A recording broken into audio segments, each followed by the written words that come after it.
தாவேகா தலைவர் விஜய் வேலூருக்கு போய் தன்னோட கட்சி நிர்வாகிகளை சந்திச்சு பேசும்போது குட்டி கதை ஒன்று சொல்லியிருந்தாரு.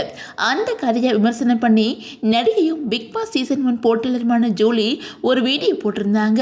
விஜயை காட்டமாக விமர்சித்தனால விஜய் ரசிகர்கள் சிலர் ஜூலிக்கு சோசியல் மீடியாவில் பதிலடி கொடுக்குற வகையில் சில போஸ்டை ஷேர் பண்ணி வந்தாங்க.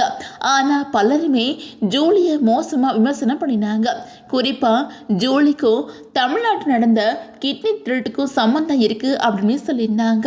அதே மாதிரி ஜூலியோட குடும்பத்தினர், ஜூலியோட கணவர் அப்படின்னு சொல்லிட்டு பலரையுமே ரொம்ப மோசமாக விமர்சனம் பண்ணியிருந்தாங்க. இப்படி இருக்கும்போது நடிகை ஜூலி இதுக்கெல்லாம் தொடக்கத்தில் பதிலடி கொடுத்து வந்தாங்க. இந்த நிலையில் இப்போ சென்னை கமிஷன் ஆஃபீஸில் விஜய் ரசிகர்கள், தாவேகா நிர்வாகிகள் உள்ளிட்ட பலர் மேலே புகார் கொடுத்திருக்காங்க. அதாவது என்ன சொல்லியிருக்காங்க அப்படின்னா, கிட்னி விற்பனை மோசடியில் தன்னை தொடர்படுத்தி ஆதாரமற்ற பொய்யான வீடியோக்களை வெளியிட்டு மன உளைச்சலை ஏற்படுத்துறாங்க அப்படின்னு சொல்லிட்டு தாவேகா நிர்வாகி உள்ளிட்ட 8 பேர் மேல ஜூலி புகார் கொடுத்திருக்காங்க. அவங்க மேல பெண் வன்கொடுமை தடுப்பு சட்டத்தின் கீழ் வழக்கு பதிவு பண்ணணும் அப்படின்னு கோரிக்கையுமே வச்சிருக்காங்க.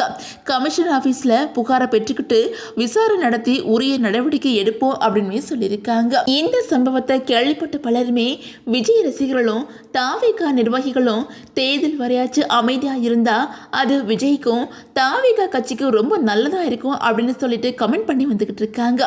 ஏற்கனவே ரஜினி, கமல், சூர்யா, அஜித், சிவகார்த்திகேயன் அப்படின்னு சொல்லிட்டு தமிழ் சினிமாவில் டாப் ஹீரோஸோட ஃபேன்ஸையும் ரொம்ப மோசமாக விமர்சனம் பண்ணி பெரிய அதிருப்திகளையும் எதிர்ப்புகளையும் உருவாக்கி வச்சிருக்காங்க. இது மக்கள் மத்தியில் அதிருப்தியை ஏற்படுத்தியிருக்குது அப்படிங்கிறதும் குறிப்பிடத்தக்கது.